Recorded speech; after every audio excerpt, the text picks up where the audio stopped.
Here we go. I'm Matt Hudgins. He's Dave Mulvaney. This is Profitability MD. Dave, how are you today, buddy? I'm good, Matt. How are you doing? Happy New Year to you. Happy New Year to you. Life is great. January 2nd, our first talk of the year. First talk of the year. So tell me, I was looking, I guess it was New Year's Day. You wrote a good blog on New Year's resolutions. I did, and I would say that to be effective with time, I didn't actually write it on New Year's Day. But, oh, you pre-did it. Okay. Yeah, those things, of course, we do teach time, controlling your time. So, I wrote that up a few days before so that I didn't do it on New Year's Day because I wanted to relax. But, yeah, actually, I think I did on New Year's Eve. And I think it was I think there's a lot of people who get scared away from setting goals and setting resolutions because they get to a point where they never hit them anymore. Right. So why bother? And it's kind of really why I went down that road was I think it's critical for people to have goals, but I also think it's critical for them to hit their goals on a regular basis. So the blog post at davidmulvaney.com was really based in, okay, how can you hit your goals every year so that you're not afraid to set them? So before I go into that, why don't you give us a couple of pointers on what you think it takes to hit your goals? Because I know you're extremely goal-oriented. No, it's pretty funny. So I was Googling top 10 New Year's resolutions. So probably some of yours are going to be on here. Mine are definitely on here. Number one is diet or eat healthier, exercise more, lose weight, save more, spend less, learn a new skill, quit smoking, drink less alcohol. I mean, those are here are the top 10. Spend more time with family and friends. So I just thought that was funny. 71% of people diet or eat healthier is on their New Year's resolution list. But how? Okay, you said 71% of people diet or eat healthier. Yep. That's pretty non-specific. I totally agree. You're exactly right. And make more money. Very non-specific. And that when something is non-specific, what ends up happening, if you're not specific, if you don't get down to what you really want, okay, I want to make more money. Why do you want to make more money? Because I don't want to owe as much debt. Why do you not want to owe as much debt? Because I want to have nice things. What are nice things? And you keep, boiling it down, and finally you get to this one point where it's really based in a couple of things, either status, which I didn't even talk about this in my blog post, but it boils down to when you get to I either want to do it for how I look toward others or how it's going to make me feel towards myself. I mean, those are really the internal reasons. So when you get right down to it, what are nice things? Well, that's too non-specific. And that's what I believe that when you set goals, they have to be something that you can accomplish, meaning it can be accomplished in the time frame. And I believe I separate my goals from dreams. I call a dream something I can't really expect to accomplish this year. Doesn't mean that dreams don't come true. Walt Disney's living proof that dreams can come true, right? Right. So if something does come true that you put outside of your annual goals. I call anything outside of the annual goals dreams. And the reason I call them dreams is because if I can't lay out a specific pattern to get it in a 12-month period of time, then I got to put it out there past that. And it might come back on the radar, in the next 12 months. But so I call those dreams.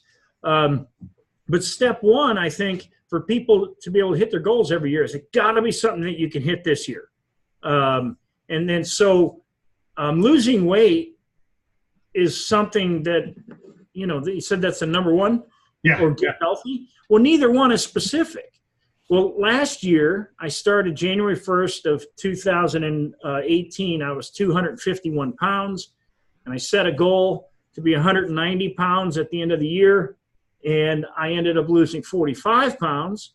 But I used that as an example. Okay, well, because I got there, now all I had to do was move the date. So now the date is just going to be like in February of this year, the end of February.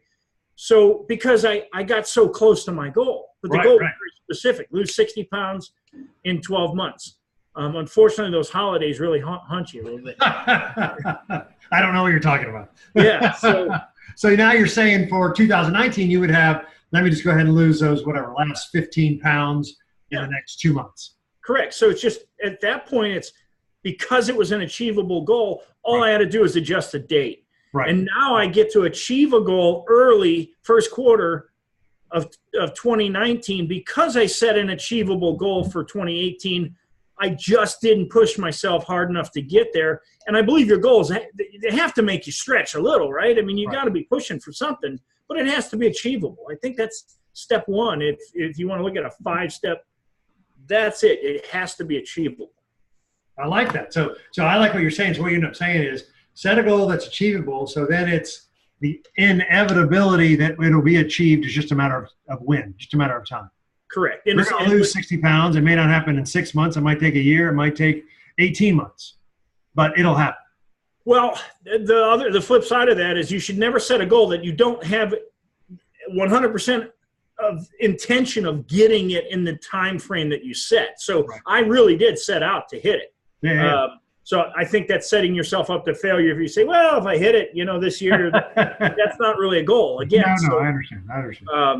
But I also believe the next step, and these are probably not necessarily in order, but the next step would be you really have to have something you want to achieve. I mean, it has to be something you really want. I was a smoker for many years, and every year I'd say, I want to quit smoking. But I didn't really want to quit smoking. Right. What's that guy's name? Dennis Leary. Have you ever seen his stand-up comedy act? I've seen him, but I don't know what you're going to tell me. Oh, he talks about how much he loves smoking. He never wants to quit. It's a goofy skit, but it really does it shows how a lot of smokers say they want to quit, but they really don't want to quit. Right. They just don't like the association they feel from smoking, but they like smoking. Right. So because there are in order to remain a smoker, you have to find something positive in it. It can't just be the addiction of nicotine. But eventually I wanted to quit, and I quit. And it was a one-day event. But so I do believe you have to have something like really specific. And I used in the blog post, the specific thing would be, let's say you wanted a blue Corvette. I have no desire to have a blue Corvette. It was just an example. And like a Z06, like 19 or 2015 Z06, which is going to cost 65, 70 grand. And so that's very specific. You got a year, a model, a color, and everything like that, and you know the price. But if you set that goal and you make $1,500 a week, and your spare income is $200 a week, that's not even possible. It's going to take 60 months. That moves it out to the dream thing. But if you make $5,000 or $6,000 or $7,000 a week, and you have a couple thousand a week, or even $1,500 a week to spare, now you have something you can achieve. It's just going to take the discipline. If you really want that thing, now you can get it, but you're probably going to have to sacrifice other things. Same thing. If you don't get it, now you're so close to it, you can just make some minor adjustments and get it the following year. So I do believe that anything in the goal range has to be achievable in a short period of time, or else it moves into dream category. Right. I like that. Well, what I got out of what you just said was you have to really want it.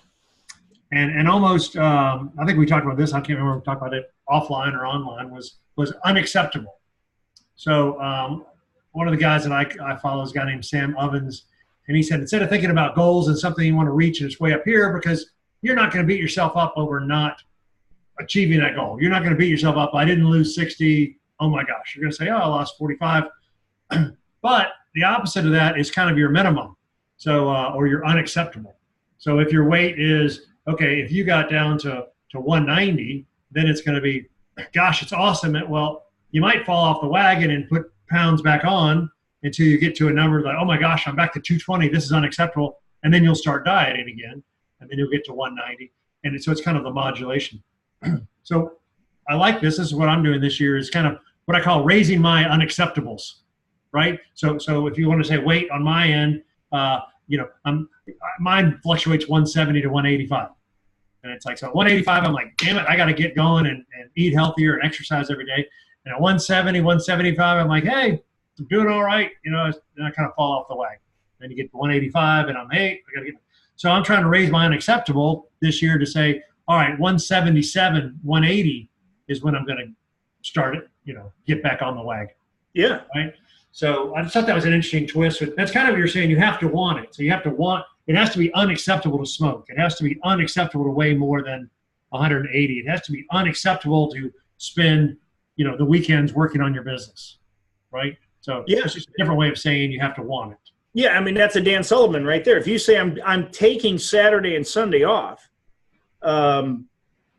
it's unacceptable to open your email. It's unacceptable. So that that's a free day, as Dan would call it, but it's an unacceptable. And so I do set those kind of goals as well. When I set goals for the year, I used to set this long list and put a lot of stuff on it. Now the list is very condensed, very specific, and very achievable. Like, I know mentally that 99% sure that what I put on that list, I will be able to check off this year. Everything that I put on the list that I didn't check off, I didn't even want it by like February. I put like I'm going to give you an example. Yeah. I said I wanted to buy a Prevost motorhome this year. Right. And I've always wanted one. But see, that was a dream. Right. I was on the list, but like I got to February and I'm like, even if I had one, I have no desire to go like spend a month on the road right now. I'm like in work mode, man. I don't want to. But I realized that was kind of that's a dream. Okay, that's later. And so that's what's changed this year from last year, is that I put specific things: weight loss, exercise. I said I'm going to exercise at least 250 days in 2018, and I hit like 261 days. So which is just a little over 5 days a week. So I mean, I literally, when I label certain things, that they're the unacceptable levels to go under. Right. And I even, I know you don't drink. I mean, I have a certain amount of days I allow myself a year to drink. I was 8 days better than my goal of that. And so that's a pretty good way to look at it. It's just specific. Yeah. I like because I like to have a glass of wine, or I like to have a beer, but if you let it, that can really affect your weight. It can really affect your health. And then so those are the unacceptables. I like that. So that was a Sam Ovens thing, huh? The unacceptables. Yeah.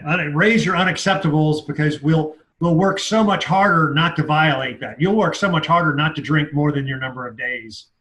You'll work then achieving a goal like, hey, I'm okay if I don't get it. So I mean, certain things are good in moderation. Yeah. So like in January, I don't drink at all every January. Okay. But then I do a 21-day fast, and it's just fruit and vegetables, and I do that kind of to cleanse my body in January. So we do this. My wife and I do this every year, and it's kind of a tradition now, and it would be unacceptable if I snuck any sugar during that fast, or I mean, it's just fruit and veggies. It's just something we do, and it's gotten to where I'm like, why are we still doing this? But we do it every year, and it's something good. So, all right. So give me number 3. We said you got to hit your goal this year. It's got to have you got to want it. You got to want it. So step 1 is setting a goal that can be accomplished. Step 2 is you really want it. Step 3 is actually, it's got to be achievable by the date you set. So the date then is really the third step. Is you gotta set a date, and whether it's November 30th or whether it's June 1st or whatever you set, you have to be able to do it by that. So it has to be achievable in the 12-month period. If you set a date, because a goal without a date is a dream. So you got to have a date, and you're going to shoot for that date, and you got to be able to back back it up with, hey, I can get this done by that period of time. Okay. And right. So if you have a date, and you have something you really want, and then the next step is to create a plan that, you got a plan of action that, okay, if for me to, or for you, if you say, okay, I want to, let's say, well, you talked about your last house. It was almost paid off. You could say, well, I'm going to pay that house off in this 12 months. And but instead you went and bought a mansion. Some people, I'm playing, but that being said, that's what some people do. They'll say, okay, I'm going to pay the house off this year, and that's going to cause me to stretch. But all I have to do is take $2,000 a month this year, and that house mortgage can be gone. So if so what is that going to take for $2,000 a month? Well, it's $500 a week. If you get paid once a month, or if you get paid every week, you're going to make a plan of action, and then you got to follow the plan. That's step 4. Create a plan of action and then follow that plan. That's pretty good. It's funny you say that, because we talk about creating a plan of action, and it's I always say it's kind of, in every situation, you have kind of your current situation where you are today and your desired outcome where you want to be tomorrow. And so that could be the weight thing, that could be paying off the house, that could be your business. And in between is, well, how do I get from where I am today to where I want to be by the end of the year? And that's the action plan, right? And I'll go back in there and say, well, not only is there an action plan, but we might need to adjust. We might need to adjust during the course of the year. So I'll add an extra step in there that says, all right, where am I today? Where do I want to be? Let's come up with a course of action plan, and follow the plan. And then I would say, let's throw on there making adjustments if necessary. Yeah. So I'm going to give you a story about how, I wrote this today on my blog post, January 2nd, and how to really be sure you hit your goals. Okay. And I talked about when I was 12 years old, and I was a Boy Scout, and I was we went canoeing, my father and I, and I come from Wisconsin, and so we went canoeing on the Wolf River in the spring. And in the spring in Wisconsin, normally with the Wolf River, it's just kind of a lazy river, a lot of, but of course, spring in Wisconsin is after the snow melts. So it was a heavy snow year, and there was a lot of moving water on the Wolf River that, in a lot of areas where we were coming down the river, they made us get out because the rapids were so bad. They were like a Category 5 in some areas. So, or whatever, I think they call them level 5. I don't know exactly when it comes to, but there was one area that it wasn't closed, and I kept asking my dad, even on the tough areas, he's like, we should get out, and even if there wasn't a sign. And after a while, I talked him into going down this one area, and it was kind of a slope, and the water was moving pretty good because it looked fun, right? So sure enough, we were going along and we're doing well, and then all of a sudden the back end of the canoe starts to come around, and at that point you have no control. You're in a canoe, you got rocks, and anyway, so needless to say, we were tipped over. And what ended up happening is all of our stuff, including my dad, was downriver, and the canoe, basically I stuck with the canoe, but then it flipped up like with the passenger area facing the rapids and pinned me against a rock. Now I'm only 12 years old, I'm 70 pounds, and it's really, I can barely breathe. It's gonna knock me out. And I can kind of see my dad, he's about 100 yards down, and he's trying to get back upstream. And he knows if he doesn't, I'm in big trouble, because I can't get this canoe off. It weighs too much. And I'm literally being crushed by the weight of the water that's being pushed against me. And my dad, it seemed like hours, but he eventually went against the current and got to me and got that canoe off me. And I think about that. I'm like, when your goal means that much to you, that you can fight the obstacles, the currents, all the stuff that gets in your way. And that's what you were just talking about is the stuff that you have to readjust. He had to readjust everything. He was 100 yards. If I had gone down, let go of the canoe, I would have went down with him. It would have been no big deal. Failure was not an option for him. That was unacceptable. Exactly. And so I use that as an example of when your dreams and goals are that clear, then you'll get them every year. When they're so completely unacceptable to not get them, that's when you'll get them every year. That's when you'll get them. I like that.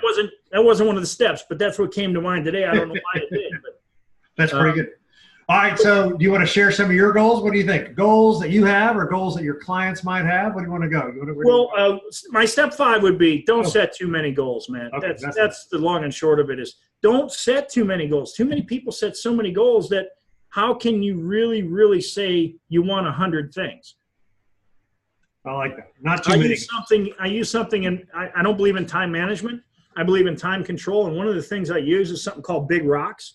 Okay. And if you think of a sand, and you got a jar, you got some sand, and you got some big rocks. If you put the sand in the jar first, you'll never get the big rocks in. So the big rocks of life are the things that you have to get done, the things that make you money, the things that that are part of being most productive. If you put the big rocks in the jar first, the sand will fit in around the rocks. So the sand is all that other crap, the minutia of the day. So that's why I believe you shouldn't set too many goals. So on a daily basis, I write down my 3 big ones, my 3 big rocks. Sometimes it's 4, but most of the time it's 3, and I make sure that I get those done. It is a methodology that I use and now have moved it into my goals because I don't want to have too many. So, my goals are simple. I'm going to, get the weight off. I had a couple of monetary goals that I set for myself that again, set out an easy plan and exercise goals, quantity a day, X amount of days that I allow myself to eat healthy, X amount of days that I won't, drink alcohol, won't eat sugar, all those things. So outside of that, that's the plan. It's very short and sweet. I don't typically I used to put like toys on my goals. I don't put toys on. I don't care about toys anymore. I do. We all want them, but when you hit your financial goals, you can buy the toys. So Right. I like that. Those are pretty good. So how about you or some of your clients? Yeah. So 2 of them, I'll share some of my stuff would be, so I've got a weight goal. Literally, I was talking about that where I oscillate back and forth, but I was going to try to do the minimum thing. So I was going to do more like it's unacceptable to be above this weight. I have exercise goals where I'm kind of an all or nothing guy. I'm kind of obsessive compulsive that way. So mine is kind of 30 minutes of exercise a day. Eat healthy. I haven't really figured that one out, but it's too general. Tim, you're talking to you. It's eat healthier. Like this week, I'm not eating any sugar. Now we'll see where it goes from there. It's funny you say that. So I, on the eat healthy part, I put eat a net calories of 1,750 calories a day. Okay, so that's pretty specific. So I'm very specific when I say eat healthy. It means a net of 1,750. So if I burn 500 calories while I work out, I get a little bonus. I can actually consume more than 1,750 because I have a net calories. And that's where you can get specific on. And there's apps that you can get on a phone. Right. Some free ones. I use I'm not promoting this app, but I use a little app called Lose It. And that's what I have. Too. And I use it. I keep track of my weight. I keep track of my calories. And it's a good free app. Of course, every day they want you to upgrade. They want to sell you something, upgrade. There's nothing wrong with that. There's nothing wrong with it. You build a list and sell to the list, and that's that's their model. So money goals. So I kind of had some what I call for the business. I had some money goals and some activity goals. Like a lot of times I'll break them down into activity goals, which is we have the saying which you and I heard from one of our other coaches called it's about progress, not perfection. So as long as I'm doing the right things, I'm okay if I don't have it yet because I know I'm doing the right thing. So I'll have like progress goals of client service. I want to make sure I'm really servicing my existing clients really, really well. So I have what I call client service goals. That's the amount of contact and proactively contacting them and proactively thinking of how I can help them solve their problems. I've got activity for new business, which would be, how many, what activities am I doing to produce new business? So we can measure those, so those are my kind of goals, but because it leads right into what I just had one of my coaching client meetings actually on December 31st. And that's the conversation we had with him, which was setting the goals, which were, okay, we could have the monetary goal of making X amount of dollars in 2019. Or the discussion came into, as long as you're doing the right things and you can see that let's just make up numbers, right? My goal is to make, or his goal was to make $500,000, right? Well, if he didn't make $500,000 in 19, that would be okay as long as we had a system or a process built. Remember the 5 ways to grow a business: more leads, more conversions, more transactions, higher prices, and profit.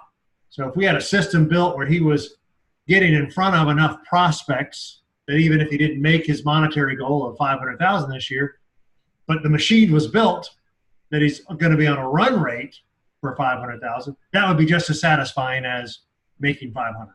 Sure. Does that make sense? So it's the process goal was, let's put a process in place so we have a system and process in place that you'll be on track to make that kind of money. I always say success is inevitable. It's just a matter of time. And so we probably won't be able to set up that process in January, but probably, like you said, very reasonable to have all the steps in place by the end of the year. Yeah, and if they're, I think different, like some of my clients, I advise them to eliminate debt. So in many cases, it's exactly what you're talking about. If they're on and I use Mike Michalowicz's thought process in his book Profit First. Right. When you isolate your profits, right. Sure, you're going to pay yourself quarterly, but I like to see like half of your payout go to debt elimination until it's gone, because a business owner legitimately, they have something unique over people who go to work every day for a living, but they both can do this. But once the debt is eliminated in a business, they can actually take and keep isolating profits until they build a big nest egg, and then they can start purchasing cash flowing assets, which include competitors. It includes real estate. I talked about how to go broke on billions. Did you see? I don't know if you saw that blog post, but here's Sears had some $26 billion in sales. I can't remember the exact numbers, and that's pretty bad. I just wrote a blog post a couple days ago. But they had $4 billion in profits. How do you go broke with $4 billion in profits? Well, they had so much debt. Right. If they had a plan in place 30, 40, 50 years ago to eliminate debt and purchase cash flowing assets, they wouldn't be broke today. Sure, they might not be in the retail sales business, but they might be in the real estate business. I mean, look at McDonald's. McDonald's is in the real estate business. They're not in the hamburger business. That because they were smart enough to purchase all the land that their stores are on, and then the owners have to rent their building and everything from McDonald's. Exactly. And so that's the difference in the business model. And Sears had the opportunity. Now, I know they just had a buyout offer from the Kmart CEO or whatever, but it's only $2 billion buyout offer. And they had a net profit of almost $4 billion. That's a good bet for him, especially if he, in a Chapter 11, if he can eliminated a lot of that debt. That's right. Exactly. Cash flow. So that's a good point. So you're saying if a goal-oriented, let's say a process-oriented goal for a client of yours might be, one, let's put in their profit first, which you and I both love profit first. And then what you're saying is you take that profit and take half of it and pay off your debt each quarter until the debt's eliminated. Yeah, I like the process. So you could say, even if we didn't pay off all your debt by the end of the year, we got a system in place, a process in place, that we're taking a half of that profit distribution and paying off the debt. Correct. So then it's just a matter of time. I like to leave 25% in the kitty for emergencies, just in case. You're not supposed to ever touch it, but emergencies do come up in business. But that 75% of what's left, I like to see 50% of that go to debt elimination, 25% a quarter going to owners. And if there's one owner, great. If there's multiple owners, they split that up, but at least they're now sharing in profits. I like to see owners on a salary versus just on bonus, because a salary allows them to pay income taxes throughout the year so they don't get in a bad situation at the end of the year. And it also makes it much easier to establish credit for getting mortgages and other things, especially if they need to borrow money for the corporation, which I don't like seeing owners use their personal credit to borrow for the business. It's another podcast we can have on that altogether. But so eliminate those debts. I think that's any business owner, if they're going to be in business for 5 years, can get to a point in a 5-year run where they have no debt. Any business owner. I don't care if they're so far behind the 8 ball. Now, there comes a point of no return. As you know, I had one company that went through a Chapter 11. It was a manufacturing company, and we were no longer manufacturing. I mean, we had $80,000 a month of overhead, and the market had tanked, and there was a lot of things, and there was just we were in a downward spiral, and there's no getting out. That can happen, but that's another story. But the fact of the matter is, when things are good, you can eliminate debt, and once you're out of debt, then you'll never get in that downward spiral. Look, a business has, even Bezos says, every business has a life. He hopes that his business, Amazon, will make it through his lifetime, but he knows every business has a lifespan. It doesn't mean that the owner won't walk out of it when all is said and done with a bunch of cash and be financially well off. Right. But the business, every business has a life, and that's just a fact. That's interesting. All right, so we're kind of at our time. Let's summarize. So you had a good blog post they'll be able to find on your DaveMulvaney.com, and we said here are the 5 ways. Put a goal that you can hit this year. You have to really want that goal. It has to be achieved by a specific date. It's got to have a specific date. And create a plan of action and follow the plan. And then your 5th one was don't set too many goals. That's it. And we were talking about process goals, about, hey, as long as you have process and steps in place, if you didn't accomplish it, it's just a matter of time, when, not if. And then good luck with your stuff. You got your weights, your money goals, your exercise. I like number of days. I never thought about that. Exercise number of days per year, alcohol number of days per year. That's a really interesting thought. I like that. Like I said, I was doing exercise 30 minutes per day, eat healthier. I need to be specific. You got 1750 net calories. I like that. And well, at least it allows you to say, Matt, you and your wife going to go on vacation, let's just say 2 or 3 weeks a year. Well, you could, that's 21 days. If you go 3 weeks, that's 21 days you give yourself a break. Now, you're going to play golf. I understand that. But if you don't want to go down to the fitness center at the Marriott, when you're on some nice island, you don't have to. You got to give yourself the freedom. But that's why I like to count the days. I like that. I've never heard of that. I think that's pretty good.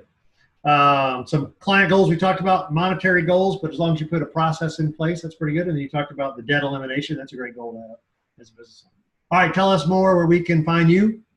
Find me at davidmulvaney.com. I highly recommend watching out on my website. I'm launching a new product this week for free, the 1 week time miracle. And it's 5 steps to be more productive, get more done in less time, and make more money in the next 7 days. I'm launching that this week. That's going to be awesome. Well, maybe let's do another podcast for that one. That would be a good one. We'll do that one. All right. And me, I'm at 10xprofitblueprint.com, 10xprofitblueprint.com. All right, man. Until next time. We're done.